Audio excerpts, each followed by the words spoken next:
Zombies stricken with the mustard virus now roam freely through the lands. Can I survive 100 days as the world's last survivor? Let's find out. Starting off in my beautiful zombie-infested world, I go and punch a tree like a normal Minecraft player. Holy crap, that takes forever to break this. But for good reason, trees fall over and give you all of the logs. Once I have a crafting table, I make a wooden pick and head for some cobblestone. Now that I have some cobble, I am ready to make a full set of stone tools. Also, I don't want to miss out on any of this coal here. Hearing my first zombies, I ignore them and grab some sugarcane. Who knows, I might need this for something. After running into the woods, I see some deer and decide that it is probably a good idea to get some food. Let's just say I didn't think the deer would fight back and bring their friends to the fight also. Heading forward, I find a cave and decide this would be the perfect time to get myself some iron. Luckily, there was some iron in here, but not enough to make a pickaxe. I will have to get these weird ores later, but hey, there's some coal. Real fast, I slap down a furnace and cook up all of my deer meat. Now that that is done, I head out to find another cave, and not too far along, I find one full of more mysterious ores. But luckily, just past these zombies, there was some iron waiting for me. Quickly, I run through the cave, blocking off the entrances and grab any additional iron along the way. Now that I have some iron, I make a pick and a little bit of armor and go find out what these mysterious ores are. The weird goopy looking one turns out to be sulfur. After fighting off a bunch of zombies, I find that the green one is copper, the white one is tin, and I also find some lead that kinda looks like coal a bit. After traveling, I find a cool spot among lots of ores. This is where I want to build my base. As night approaches, I get swarmed by zombies and seek shelter in the mountainside. Realizing that the zombies don't go away, I am pretty much trapped and decide to dig down and go mining. Once I am pretty far down, I find myself in a very large cave system and go around collecting ores while fighting off one zombie at a time. After a good amount of mining, I smelt all my findings and throw them into a chest.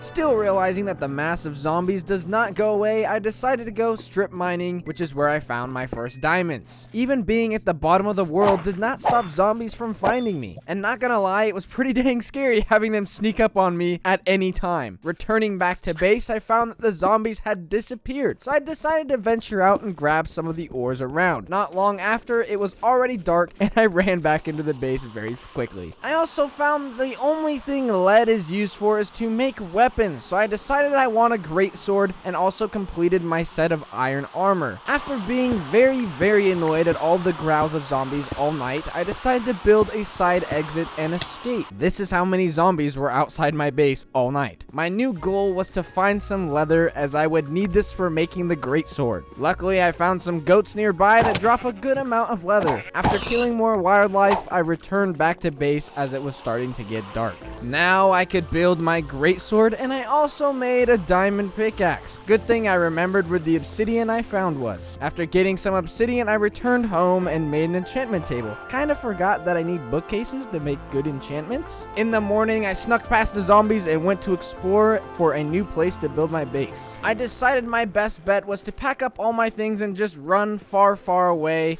to make a new base. I made sure to get some food though. While I was lost in the woods, it said a blood moon was rising, so I knew I needed to get home fast. Luckily, I found my base before too many zombies spawned. The whole night I stayed indoors and used the zombies for XP. Not too shabby. Now, day 9, I made a clock and began packing up all my items. By the time everything was in my inventory, the sun was setting, so I decided to wait out the night. In the morning, I headed out to find a new base location. Every time I go outside, I forget how good these forests look. I made sure to grab some extra sugarcane. After going to the forest, I found some sheep, which would be perfect to finally make a bed. Over in the plains nearby, I spotted a village, so I decided to check it out. In the village, to my surprise, there were still some villagers. Guess I'm not the last person alive. After a bit of exploring, I pondered if I wanted to try and take over this village. I went out and found a spot where I wanted to build my compound, but it was getting late, so I returned back to the village. I don't think the villagers were fans of me staying here anyways.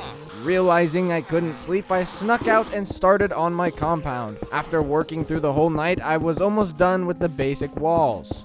Not long, I cleaned up the inside a bit, and now I have a nice area that keeps the zombies out. Skipping ahead to day 19, I worked on making the base a little prettier. I added a 2 wide and 2 deep hole around the walls, a sugarcane farm since I will need some books, and a nice little farm area for some crops. I have wheat and carrots. Now I just need a place for these guys. But I did make a little outline for an underground base I want to do. Since the cows wouldn't leave me alone, I decided to breed them. One material that I need to make some weapons is slime balls, so off to explore I go. Luckily, not too far, I spotted a swamp on the other side of the water, so I cut down a tree, made a boat, and sailed on over, all while sailing over weird things in the water. Over in the swamp, I found some snails, but sadly no slimes in sight. Just a moose, which put up a really good fight. Hey, that rhymed. Since it was getting dark, I returned back to base and went to sleep. Now, day 20, I decided to go and get some wood to build a stable for the cows. I spent the whole day getting wood, but I did stop to grab some sand.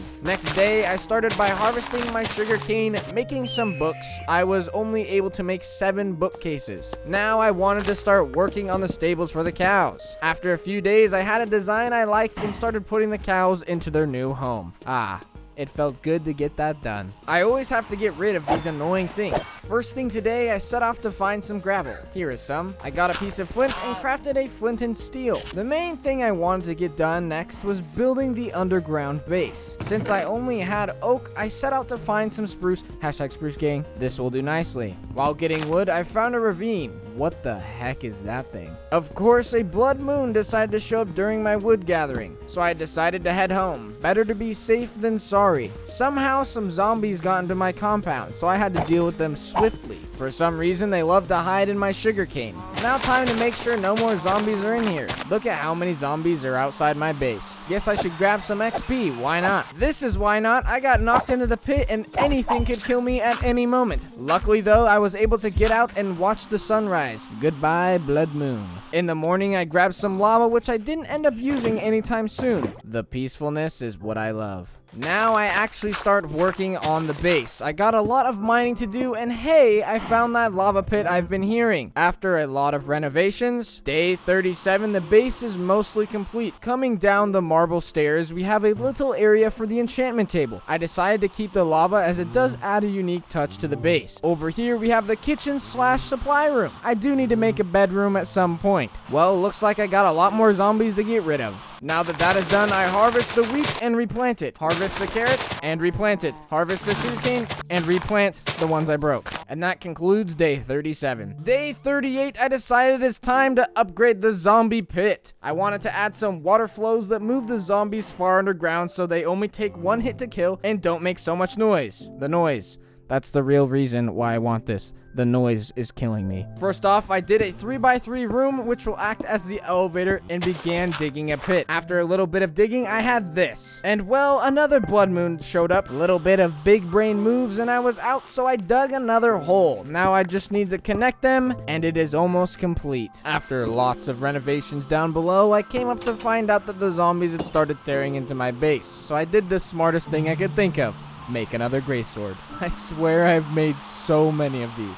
I decided to discipline the zombies to try and let them know that it is not okay to break into my home. Looking around, however, I didn't notice any big holes around it all, which was kind of odd. I guess it is time to go to more drastic measures, and by drastic, I mean fill the pit with lots of lava. It turns out that the zombies are a little smarter than they look, but not smart enough to stop their friends from pushing them in. Yes, this is working wonderful. So now I have lots of trips to do. Bring more lava home, get more lava. Bring even more lava home, get even more lava. After a few days of lava gathering, I had a full pit ready to go. Returning back to base, I heard lots of zombies, and to my surprise, they were in my little elevator room. Need to teach these guys a lesson. And well, once they were all gone, I found it was probably best just to abandon the whole XP farm idea. On the bright side though, my lava pit was working just as planned. Dumb zombies. Guess I might as well harvest all of my crops. It's been a while. I am pretty positive that the slime balls I need to make a shotgun are unobtainable. All the mobs are disabled to my knowledge. Also, the textures got messed up, so that doesn't help either. One thing I wanted to try was some trapdoors to see if the zombies would fall in on their own. And well, the trapdoors just lit on fire, or the zombies broke them. Probably a mixture of both. Ooh, look at this blingy boy. Now that the blood moon cleared up, I put the rest of the zombies in the lava pit to get that sweet silence. Also, it's probably a smart idea to patch up the base. I ran out of spruce, so oak will do. It's a zombie apocalypse bunker, doesn't need to look super duper pretty or anything. Up next, it's time to make the lava pit even bigger because why the heck not? Not even halfway through, a blood moon decides to show up. I got about half of the pit done before I was forced to retreat back into the base. Weirdly enough, there were all these spots where the lava didn't reach. Next day, I threw the rest of the zombies in the pit so they wouldn't bother me as I finished expanding it. Gotta do some more lava runs to get this thing all done. Only 2 days later and it is looking mighty fine. For the next 10 days, I sat and watched the pit to make sure no zombies have made it through. And so far, not a single zombie has done any damage to my base. In order to prepare for the tougher waves of this world, I have a few things I want to create. First off, I throw some sulfur into the furnace to make gunpowder. Next, I venture out and find some sand. Well, I end up getting sand for the rest of the day, and here's how much I gathered. Now it is time to make some big boom materials. Next, I made some books for more bookshelves. And this is how much TNT I have total. Time to add some more base defenses. By the end of the day, I had all the base parts done. Now, day 67, I place a button, make a line of redstone, and slap down a piece of TNT. I end up running out of redstone, so some of these are just going to have to use a button. One quick test with a trapdoor, and all the traps are set for the day. Day 68, it's probably a smart idea to have a backup plan if this base gets overrun. After a few days of digging, I have a long tunnel that will lead into a bunker. While mining, I got some sulfur which I will use to make a little bit more TNT. You will see what I will use this for later. Quickly, I finished off my cows to make more bookcases. Finally, I can get max enchantments. Time to get upgrading. Here's what I ended up getting on all of my enchantments on my armor. I'd say it was pretty dang good. I added knockback to my greatsword, which could come in handy. Adding some doors to the bunker, I came back to my base to find that it was attacked like a lot. Even the stables were broken. At this point, I don't really care what my base looks like. Good thing I did my enchantments since they broke all of my bookcases. Except this one. To finish off the base, I used the rest of my iron to put more iron bars around. Since the main goal of this mod pack is to survive 100 days, and well, I've already made an OP lava pit, I really want to test out the final waves of zombies, because this is when they become most powerful. After looking at the mod pack page, it shows this mod pack is designed for a map-based world. I didn't know what this meant when I started playing, but after a while I figured it out, that a large amount of items in this mod pack are unobtainable since they are meant to be spawned in on a world that someone has made, hence the map-based icon. Personally, I believe this very much limits the amount of things I can do in my world without a lot of the map-based content. So I will let my OP zombie pit kill as many zombies as possible until the final days approach. Well, boys, we are now on the 99th day, so all we can do now is wait. Wait for the sun to go down and the zombies to come out. We got everything prepared and ready to go. Gonna have to see how this goes. And of course, a blood moon is rising. Why would I expect anything else? It should be rising as this final powerful night becomes closer and closer. Now we just have a very eerie silence as we sit and wait before the siege. Oh yeah. Oh yes, here they come, boys. Here they come. Oh my goodness. Oh my, look how many of them there are. Alright, hopefully the base holds. Should have the dang good lava pits. Oh my, what in the world was that? I think some of these zombies literally have TNT to blow up into your base. Oh my, what in the world? Put my render distance down to like 4. Oh my goodness. Alright, let's activate some of these traps. I'm sorry it's so framey. There's so many oh my gosh. Alright, how's that doing? Oh, I gotta turn it down even more. Alright, we're on like a solid 3 frames right now. Oh no. Oh no. Where's that coming from? Oh no. Oh no. Alright, let's activate some more TNT, boys. Look out. Yeah. It's so incredibly difficult to play right now with the frames that are going on. Oh my. 8. This is 8 frames. Oh wait, that's not one of mine. That is not one of mine. Where's that one coming from? Oh my. They're getting into the walls. They're getting in here, boys. Oh no, they're in. They're in. They're in. Oh, okay. Gotta get in the bunker. I'm so sorry. It's so framey. Oh my. Get in the freaking bunker. Come on. Click the button. Okay.